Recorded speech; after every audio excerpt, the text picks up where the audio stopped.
ayer nos quedábamos viendo el concepto de Guerra Fría, decíamos que era un término con el que muy pronto se va a conocer a ese periodo en las relaciones internacionales de enfrentamiento indirecto de dos grandes superpotencias que a su vez eh, ejemplifican dos formas de ver el mundo. El modelo democrático liberal que estaría encabezado por Estados Unidos y el modelo socialista comunista que estaría encabezado por la Unión Soviética.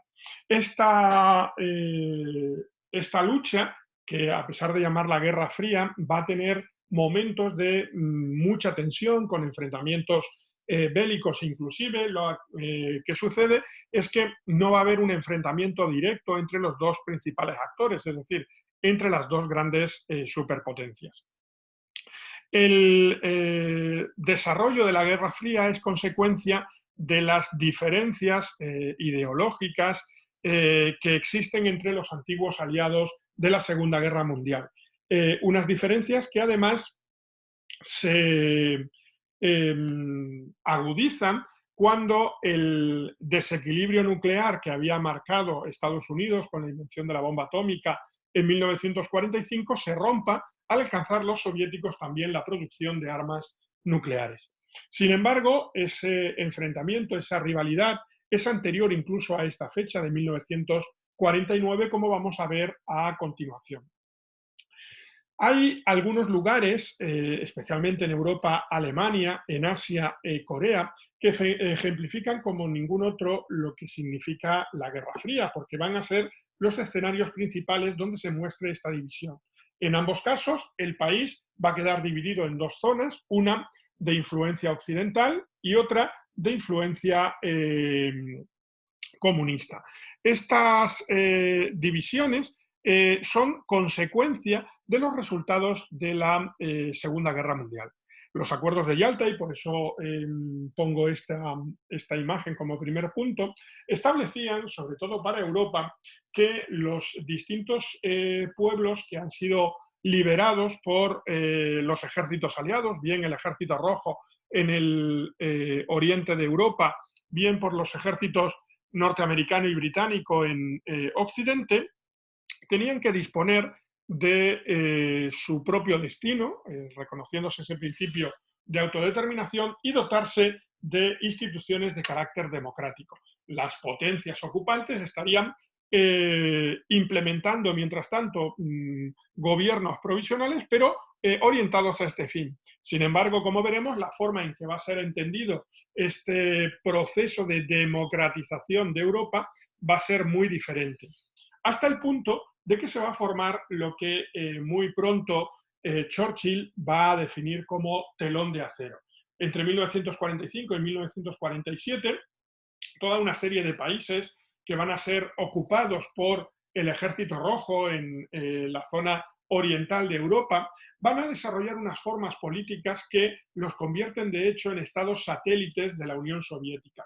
En estos territorios se implanta un régimen comunista con estrechas similitudes con el que se había desarrollado en la Unión Soviética y por tanto se cae ante un nuevo modelo de totalitarismo.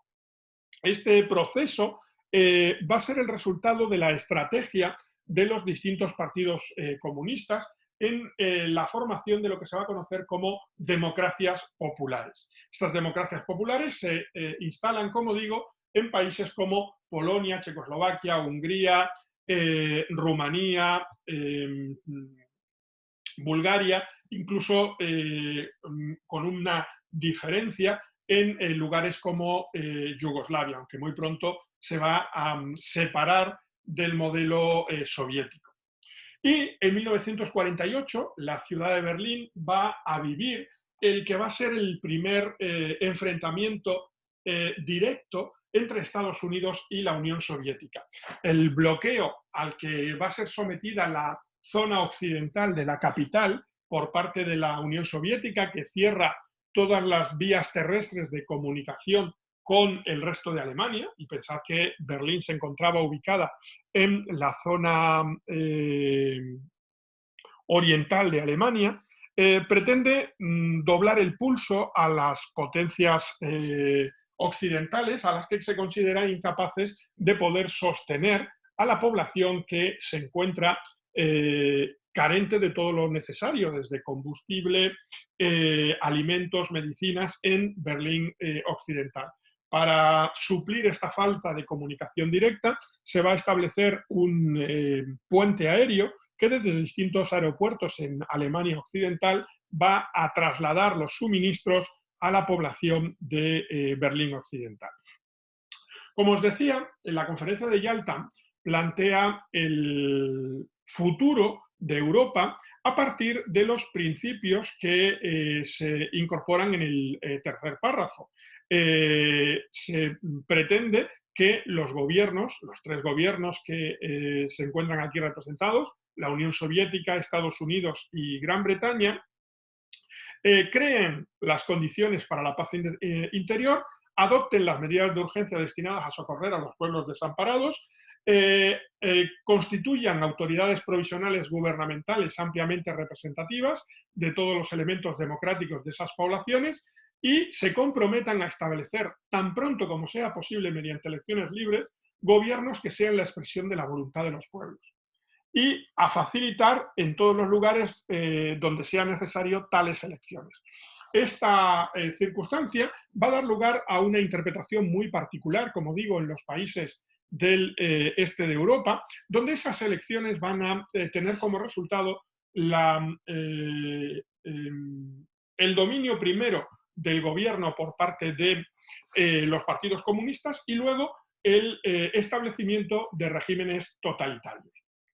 Europa va a quedar dividida en dos zonas a partir de 1945 y que tiene mucho que ver con la ubicación de las distintas fuerzas ocupantes después de la Segunda Guerra Mundial, estableciéndose lo que Churchill va a definir como un telón de acero.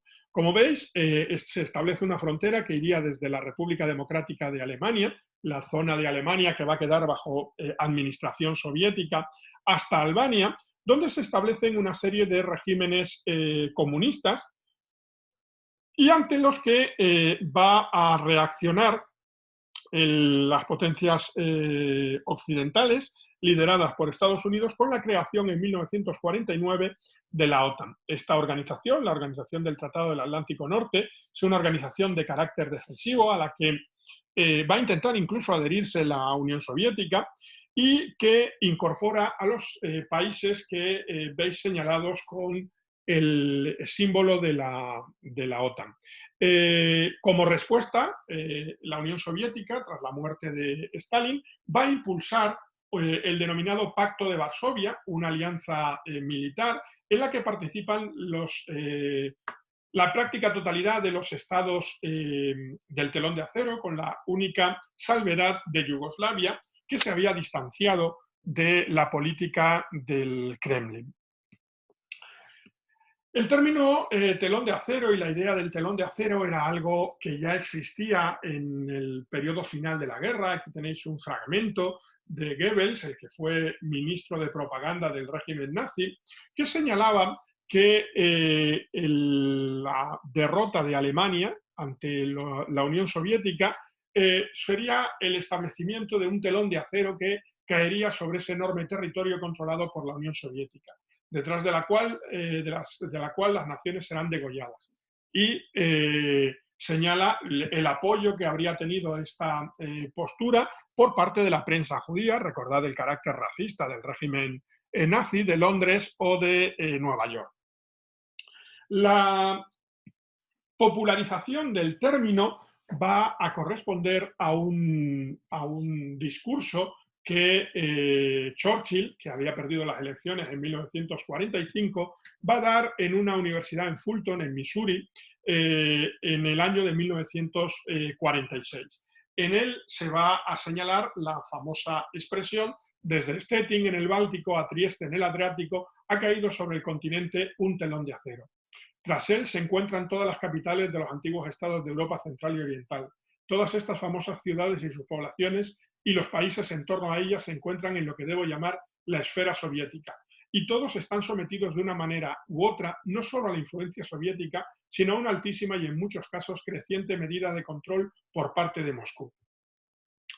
Eh, el discurso de Churchill va a ser respondido por Stalin en marzo del 46, señalando que Churchill habría iniciado la senda de los belicistas, y no solo él, sino también los Estados Unidos, y identificándolo en una estrategia que se va a convertir en una acción bastante continuada por parte de la Unión Soviética, como digo, identificándolo con el nazismo y el fascismo. El comienzo del segundo párrafo es paradigmático. Una puntualización debe ser hecha con respecto a Churchill y sus amigos, pues tienen un impresionante parecido a Hitler y sus amigos. Churchill parece haber desencadenado una guerra con su teoría sobre la raza, afirmando que solo las naciones de habla inglesa son naciones superiores y que ellas están llamadas a decidir los destinos del mundo entero. El discurso de Churchill, como digo, va a reconocer una realidad que entre 1945 y 1947 se consolida. Y es que en los países que el Ejército Rojo ha ocupado, ha liberado del dominio nazi, van a formarse una serie de gobiernos que se encuentran, como digo, muy subordinados a la política de Moscú. Para este papel, el instrumento empleado va a ser el Partido Comunista. Los partidos comunistas van a desarrollar amplias campañas de reclutamiento tras la finalización de la guerra, amparados por su aureola de resistentes frente a los nazis y con el apoyo directo del ejército soviético que está ocupando estos territorios. Estas campañas de reclutamiento suponen la entrada de los comunistas, además, en los gobiernos de concentración que se forman y que inician las medidas reformistas que pretenden recuperar la economía de estos distintos países. Estas coaliciones antifascistas, en principio muy amplia, son progresivamente depuradas de elementos no comunistas, a los que se achaca de colaboradores del fascismo, y una vez controlado exclusivamente el poder, hay que tener en cuenta además que en ese control la eficacia que supone la presencia del Ejército Rojo en todos estos territorios va a otorgar una autoridad y un poder superior a los comunistas. Como digo, una vez que se forman estos gobiernos en los que van a ser expulsados todas las fuerzas no comunistas, se consolida este modelo de democracia. A partir de ese punto es cuando se realiza esa elección democrática que habrían recogido los textos de Yalta, pero convenientemente dirigidos y controlados por los gobiernos comunistas. Como respuesta a esta situación de aumento de la influencia soviética en el este de Europa, los Estados Unidos van a poner en marcha a partir de 1947 el denominado Plan Marshall, llamado así por el general Marshall, que lo va a impulsar, que consiste en un generosísimo programa de ayudas económicas para la reconstrucción de Europa Occidental. De tal modo que los gobiernos de países como Francia, Alemania Occidental, Italia o la propia Gran Bretaña no caigan ante la propaganda comunista que los presenta como responsables de la difícil situación económica que pasan estos países. Entre junio del 48 y mayo del 49, es decir, prácticamente un año, Berlín Occidental va a estar aislado por vía terrestre del resto de Alemania. Esto plantea a las potencias que controlan la zona occidental de Berlín, Gran Bretaña, Francia y Estados Unidos, un gravísimo problema porque la población de la ciudad supera el 1.000.000 de habitantes y carece de lo imprescindible, desde combustible hasta medicinas o alimentos. la medida de fuerza de Moscú pretendía obligar a los aliados occidentales a tener que ceder la gestión y el control de Berlín a Alemania. Sin embargo, la respuesta desde Estados Unidos y de Gran Bretaña va a ser el envío mediante un amplísimo puente aéreo desde distintos aeropuertos en la zona occidental de Alemania de todo tipo de suministros. Estos aviones van a moverse desde estas bases en Europa occidental, trasladando a Berlín Occidental todo tipo de productos, incluyendo algunos de una fuerte carga propagandística, como pueden ser chucherías para los niños, y trasladando el mensaje de que Estados Unidos y Occidente en general no iba a dejar abandonado a Berlín Occidental. Por su parte, se había señalado que si alguno de estos aviones era derribado por el Ejército Rojo, se consideraría una causa de guerra justificada. Aquí veis la sucesión de aviones cargados con camiones que van a dirigirse hacia los aeropuertos de Berlín Occidental. Como veis, los productos van desde productos básicos como la leche. En esta época era leche que se llevaba en botellas de cristal, como estáis viendo, y que eran recibidos en Berlín con muchísima atención por parte de la población local, que veía en ellos no solo el apoyo de esas potencias ocupantes, sino la base misma de su supervivencia. El bloqueo se extendió a lo largo del invierno del 48 al 49. Aquí veis los efectos de la nieve en las distintas pistas de aterrizaje. Vamos a ver ahora un pequeño vídeo que explica las características de este bloqueo de Berlín. El 24 de junio, los soviéticos interrumpieron el tráfico por ferrocarril a Berlín. El 24 de agosto se cortaron las autopistas y los canales. También sufrieron la misma suerte los suministros de gas y de energía eléctrica desde Berlín Este.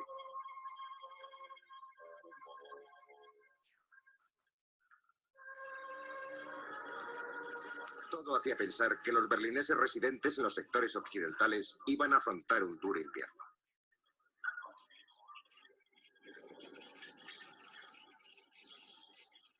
El 25 de junio los aliados occidentales pusieron en marcha un puente aéreo con el fin de transportar los suministros esenciales para 2 millones de personas. El servicio comenzaba cuando se te asignaba un avión. Tan pronto como había sido cargado, despegabas de Fondorf, aterrizabas en Gato, descargabas, regresabas y esperabas de nuevo a que tu avión fuera cargado. Te correspondían 3 trayectos y después tenías derecho a 24 horas de descanso. Era muy importante calcular exactamente tus tiempos cuando embocabas la pista, porque había otro aparato aterrizando con 30 segundos de diferencia y al mismo nivel, con una visibilidad muy entorpecida por las nubes, con lo que si no ajustabas tu velocidad o no veías el terreno te pasabas del límite y no había otra referencia que te permitiera dar la vuelta e intentarlo de nuevo. Tenías que volver a tu base. Uno de mis días libres por la tarde estaba sentado fuera en el aeródromo de Bondorf. Había una nube muy baja y llovía, y pude presenciar a través de una ranura de la nube esta procesión constante con 30 segundos de diferencia de los aparatos que tomaban tierra.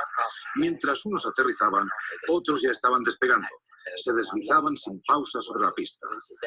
La impresión general era de un flujo constante de mercancías que no tenía fin día y noche. 5.000 toneladas diarias de víveres, carbón, petróleo, transportadas a pesar de la meteorología y de los accidentes.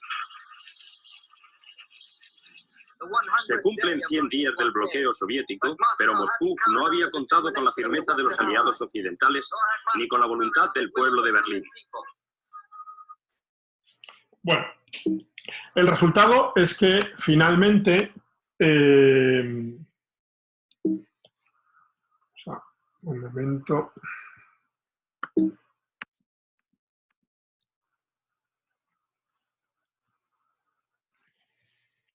Como os decía, finalmente los soviéticos van a levantar el bloqueo en 1949 ante la constatación del fracaso del mismo y de que se podía mantener el suministro a Alemania. En 1949 se crea la República Federal de Alemania en los territorios que administraban los aliados occidentales, y posteriormente se va a crear la República Democrática Alemana en la zona soviética, confirmándose la división del país. En el caso de Asia, este carácter simbólico lo va a tener Corea, un país que sigue dividido hasta la actualidad y cuya división tiene que ver con el final de la Segunda Guerra Mundial. Recordáis que os dije que en los últimos meses de la guerra la Unión Soviética va a declarar la guerra a Japón, y van a ser soldados soviéticos los que ocupen la zona norte de Corea. En 1949 también se produce el triunfo en la guerra civil entre nacionalistas y comunistas en China de los comunistas de Mao Zedong. En ese contexto, con una Corea dividida en una zona meridional gestionada por los norteamericanos, una zona septentrional con apoyo comunista, tanto soviético como chino, se produce la invasión, como digo, por parte del gobierno de Corea del Norte de Corea del Sur. Es una invasión que se ve condenada por las Naciones Unidas, aprovechando la ausencia que en el Consejo de Seguridad había mantenido la Unión Soviética, que reclamaba que el puesto que correspondía a China lo tenía que ocupar el gobierno comunista de Mao Zedong y no el nacionalista de Chiang Kai-shek, exiliado en la isla de Taiwán. Y aprovechando, como digo, esta ausencia que impedía el veto soviético, la ONU condena la invasión y encarga a los Estados Unidos la pacificación del territorio. Se abre una guerra a lo largo de los años 1950 a 1953. En un primer momento, la intervención norteamericana a punto está de provocar la desaparición de Corea del Norte, la derrota completa de Corea del Norte, pero en 1951 la intervención del ejército chino vuelve a dejar la situación en un equilibrio que se mantiene a lo largo de los siguientes años de la guerra, hasta 1953, en las que se firma un armisticio consolidando la división de las dos Coreas alrededor del paralelo 38 grados norte. Esta era la situación de Corea del Norte hacia 1950, cuando los coreanos del norte van a invadir el territorio, concentrando sus fuerzas sobre la posición de Pusan, mientras que el gobernador de Japón y Corea, que era el general MacArthur, el vencedor de Japón en la Segunda Guerra Mundial, va a iniciar un contraataque mediante un desembarco en la retaguardia coreana en Incheon, y obligando a los coreanos del norte a replegarse prácticamente hasta la frontera china. Sin embargo, a comienzos de 1951 se produce la intervención china, que va a dejar la marca de lucha, la frontera entre ambas Coreas, prácticamente donde se encontraba antes del conflicto. Aquí veis ejemplos de la evacuación de las distintas localidades de Corea del Sur atacadas por sus vecinos de Corea del Norte, y estas son imágenes del desembarco de Incheon, que repite a menor escala la misma estrategia del desembarco de Normandía. La acción sobre el Mar de Corea de la fuerza norteamericana desplegada bajo ese amparo de la ONU, y la denuncia ante la ONU de la intervención coreana. La figura de Douglas MacArthur, el general que ante la intervención China va a solicitar al presidente Truman el permiso para poder utilizar la bomba atómica, algo que le va a ser denegado en gran medida por el temor que supone la escalada de una guerra nuclear, teniendo en cuenta que ya la Unión Soviética en 1949 se había hecho también con la bomba atómica. No obstante, se van a seguir utilizando medios semejantes a los de la Segunda Guerra Mundial, con algunos de los avances, como puede ser la inclusión de los aviones a reacción. Como veis, este es un avión a reacción, un MiG-15 chino, un avión de fabricación soviética y que operaba bajo la bandera china.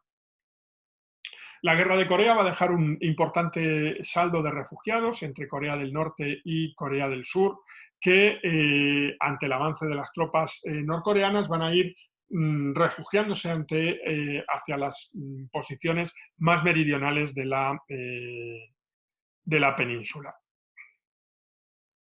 Aquí veis un ejemplo de esos aviones de fabricación. Este es un avión MiG-15 de fabricación soviética, capturado y reutilizado posteriormente por los norteamericanos. El resultado de la guerra supone la consolidación de esa división, creando una zona desmilitarizada entre las dos Coreas, de alrededor de 1 kilómetro de anchura, y que se convierte en la frontera más vigilada del mundo hasta la actualidad. Corea del Norte y Corea del Sur han estado divididas desde el final de la Segunda Guerra Mundial y son quizás la mejor evidencia de dos modos de desarrollo, el desarrollo de un régimen comunista de carácter totalitario en Corea del Norte y el desarrollo de un régimen capitalista con un sistema democrático en Corea del Sur. Bueno,